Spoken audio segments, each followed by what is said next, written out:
एक तरफ तो जहां हमारे पीएम लद्दाख जैसे मुद्दों में उन प्रोटेस्टर्स के साथ दिखाई देने की जगह दिखाई देते हैं बागेश्वर धाम बाबा जैसे स्पिरिचुअल लीडर्स के शिविर में, उन्हें प्रमोट करते हुए इनडायरेक्टली डायरेक्टली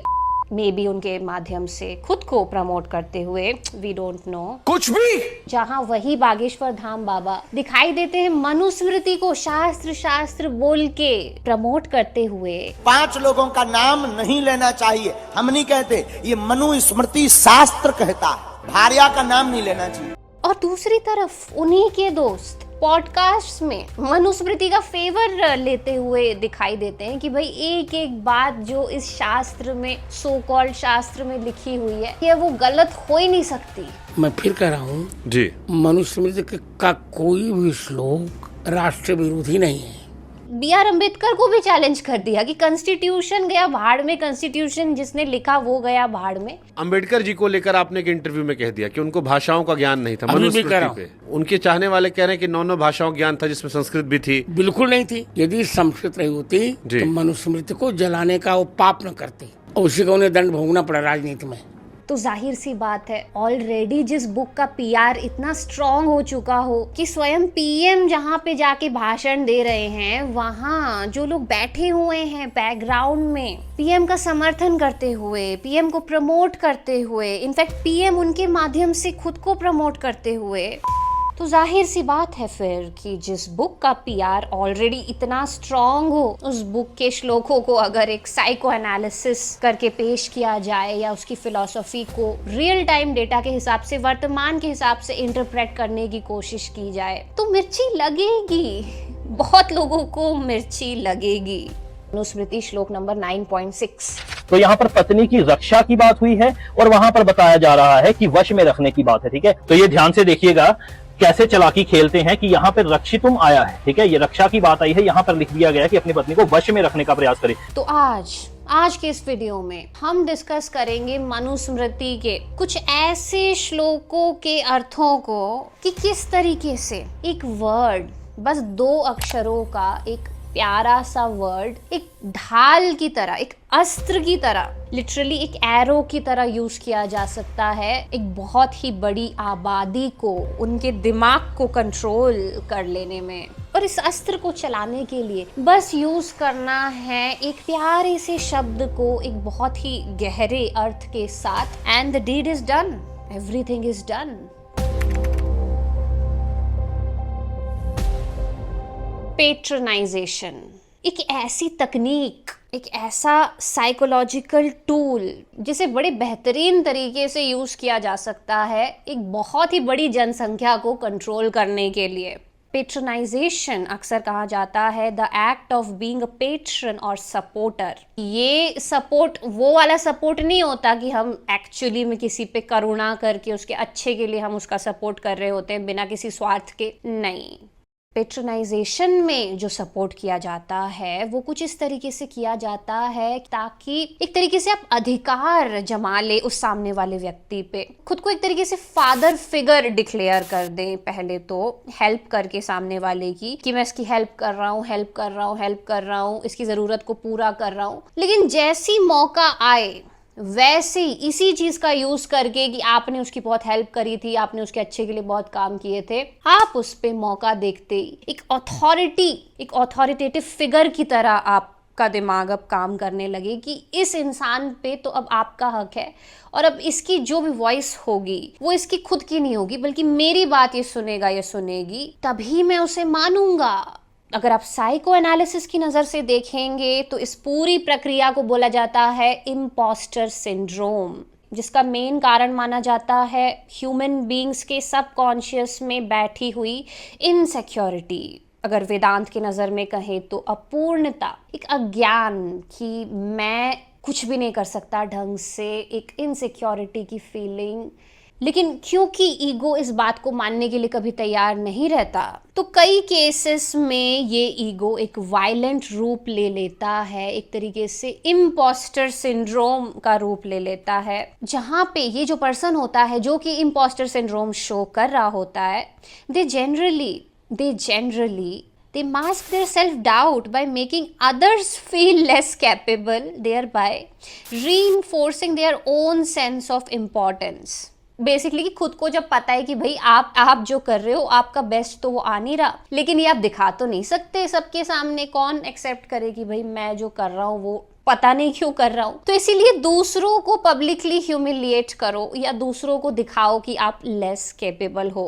यहीं से आते हैं हम हमारे टॉपिक पे आज के वीडियो के, जो कि है मनुस्मृति, कि किस तरीके से मनुस्मृति ने मेजॉरिटी ऑफ जनता को, भारत की, एक तरीके से पेट्रोनाइज कर लिया है उनके दिमाग को। ऐसा नहीं कि बस लड़कों के दिमाग को, लड़कियों के भी दिमाग को, इनफैक्ट ज़्यादातर फीमेल्स के दिमाग को, और उन्हें पता भी नहीं चला कि वो पेट्रोनाइज हो गई है। तो सबसे पहले हम शुरुआत करते हैं मनुस्मृति के श्लोक 9.3 के साथ, जो कि कहता है कि बाल्यावस्था में स्त्री की रक्षा पिता करता है, यौवनावस्था में पति तथा वृद्धावस्था में पुत्र उसकी रक्षा करता है। वह सदा किसी न किसी के अधीन रहती है क्योंकि वह स्वतंत्रता के योग्य नहीं, कि स्त्रियों की कहीं ना कहीं रक्षा जो है वो करनी ही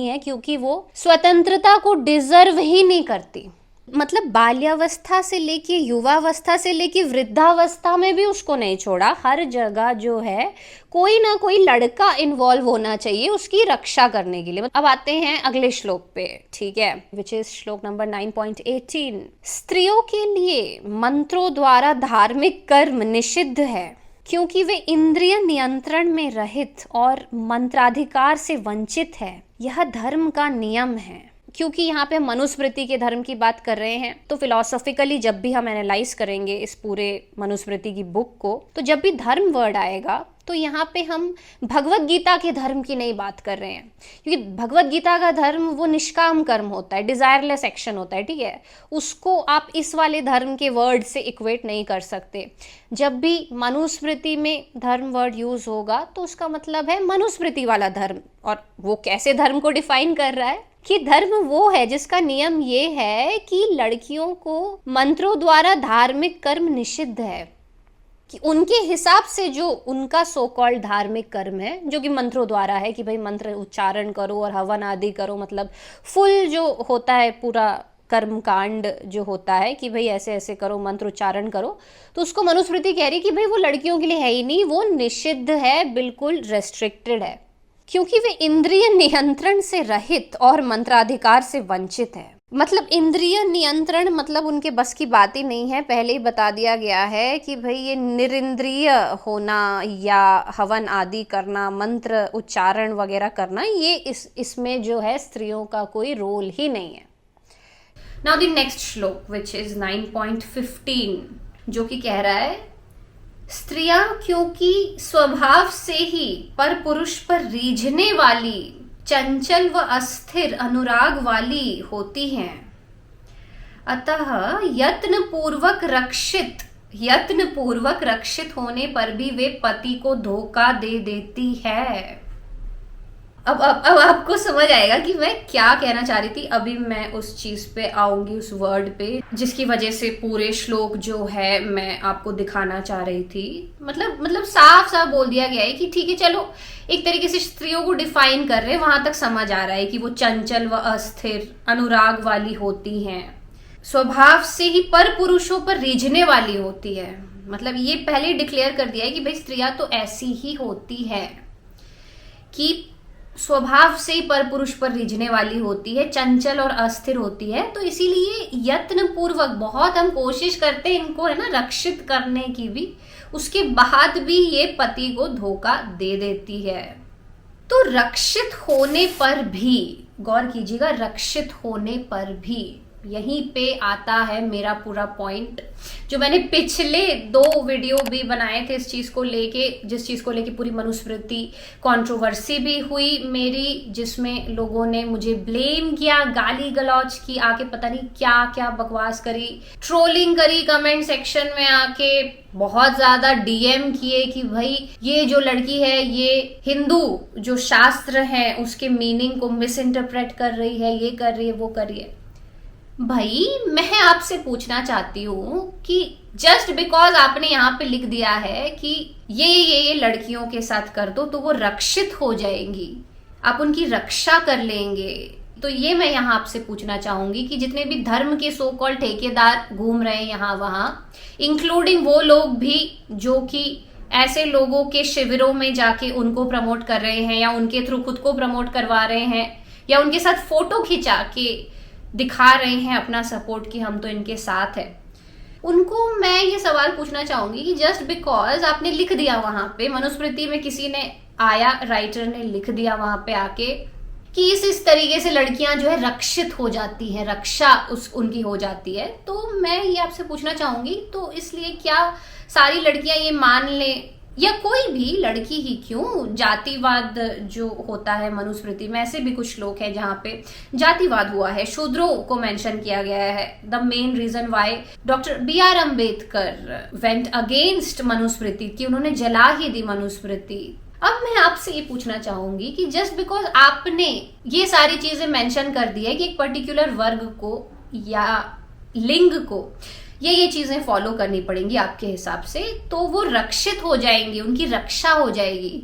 तो जस्ट बिकॉज किसी ने ये लिख दिया तो क्या हम ये मान ले उसे 21st सेंचुरी में, वर्तमान में 2025 में बैठ के कि वो रक्षा ही है वो जो करना चाहते हैं, या एक्चुअली में रक्षा के नाम पे स्त्रियों को मैनिपुलेट करने की, वश में करने की कोशिश की जा रही है। नहीं, क्योंकि भले ही आपने वहां पे रक्षित लिखा हुआ है और एक छोटे से वर्ड के यूज से कि भाई जैसे होता है ना कि हम तो तुम्हारी रक्षा कर रहे हैं, एक तरीके से वही वाली चीज हो रही है जो इम्पोस्टर सिंड्रोम में मैंने आपको एक्सप्लेन की थी कि पेट्रोनाइज करना, ताकि जो ईगो है वो खुद को ही प्रूफ कर सके कि नहीं मैं तो सुप्रीम हूं, और क्योंकि मैं उस चीज को प्रूफ नहीं कर पा रहा तो फिर भी मुझे मजे तो चाहिए ना, मुझे दिखाना है खुद को मैं सुप्रीम हूं, तो मैं क्या करूंगा, इनडायरेक्टली पोक करूंगा सामने वाले को जाके बार बार नीचा दिखा के। तो जितने भी लोग हैं जो मनुस्मृति का समर्थन करते हैं, मनुस्मृति को शास्त्र बोलते हैं, वो कहते हैं कि जो धर्म की रक्षा करेगा धर्म भी उसकी रक्षा करेगा, तो मैं ये पूछना चाहूंगी कि रक्षा ठीक है कि आप धर्म की रक्षा करना चाहते हैं, अच्छी बात है, लेकिन ये धर्म डिफाइन कौन करेगा? क्या मनुस्मृति का जो धर्म है, जो उसकी बुक में लिखा हुआ है, आप उस धर्म की बात कर रहे हैं कि हमें उस धर्म की रक्षा करनी पड़ेगी तब जो धर्म है वो आपकी रक्षा करेगा? नहीं, क्योंकि अगर आप ये कहना चाह रहे हैं तब तो बात गड़बड़ हो जाएगी ना, क्योंकि मनुस्मृति के तो श्लोकों में जिस तरीके के धर्म का मेंशन है कि भाई स्त्रियां जो हैं चंचल व अस्थिर होती हैं, अनुराग वाली होती है, तो यत्न पूर्वक अगर इनको रक्षित नहीं किया गया तो ये पति को धोखा दे देगी। तो इस टाइप की अगर आप धर्म की बात कर रहे हैं कि ये वाले धर्म की आप रक्षा करेंगे तब धर्म आपकी रक्षा करेगा, तो ये तो मतलब कहीं से भी सेंस नहीं बैठ रहा है इस बात का, क्योंकि भगवत गीता जिस धर्म की बात करती है वो तो डिजायरलेस एक्शन होता है, वो तो निस्वार्थ होता है, लेकिन मनुस्मृति जिस धर्म की बात कर रही है वो तो कम्प्लीटली स्वार्थ पूर्वक है कि भाई चीजें इसलिए की जा रही है ताकि किसी को कंट्रोल किया जा सके। So that was it for this video guys। तो वो सारे लोग जो नॉन डुअलिटी को और गहराई से जानना चाहते, समझना चाहते हैं, वो चैनल मेंबरशिप जरूर ले, क्योंकि मेंबर्स ओनली वीडियोस आगे भी आते रहेंगे चैनल में ऐसे बहुत सारे। और अगर आपने वीडियो यहाँ तक देखी है तो चैनल को सब्सक्राइब करके जाना भी मत भूलिए। तो मिलते हैं ऐसी किसी एक और वीडियो में। Till then take care of yourself.